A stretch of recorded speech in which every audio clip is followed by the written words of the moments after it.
நான் வேறொன்று பேசிக் கொண்டிருக்கிறேன். இந்த ஸ்டாலினுக்கே புரியவில்லை.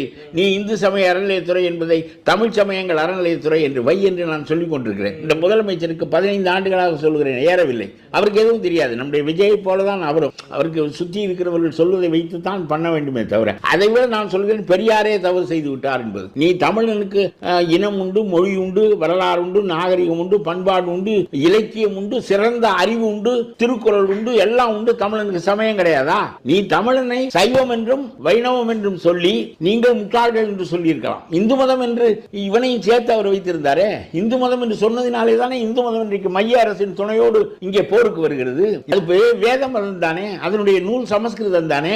ஆகவே இந்து மதம் வேத இதற்கு பேசுகிறாரா வீரமணி என்று கேளுங்கள். திராவிடர் கழகத்தில் 100 பேர் பேசுகிறானே, மறித்து மறித்து பேசுகிறான். இதற்கு பதில் சொல்லட்டும். நான் சொல்லுகிறேன், உங்களுடைய கடவுள் மறுப்பு கொள்கையில் நான் கைவிக்கவில்லை. தமிழனுடைய மதம் எது? அது சுந்தரபிள்ளை ஒருவருக்கு தானே தெரிந்திருந்தது, வேற எவனுக்கும் தெரியவில்லையே. சுந்தரபிள்ளை சொல்லிக் கொடுத்து மறைமலடிகளுக்கும் தேவநேய பாவனருக்கும் தெரிந்தது. சுந்தரபிள்ளை இந்த மடையன் போய் நான் தமிழ் தாய் வாழ்த்தை தூக்கி எறிந்து விடுவேன் என்று ஒரு மடையன் சொல்லுகிறான். சுந்தரபிள்ளை எங்கே இருக்கிறார்? நீ எங்கே இருக்கிறாய்? தமிழ் தாய் வாழ்த்தை அவ்வளவு எளிதானதா? சுந்தரபிள்ளை என்ன அவ்வளவு? சுந்தரபிள்ளை இல்லை என்றால் தமிழனுடைய தமிழ் இயக்கமே இல்லை. தமிழ்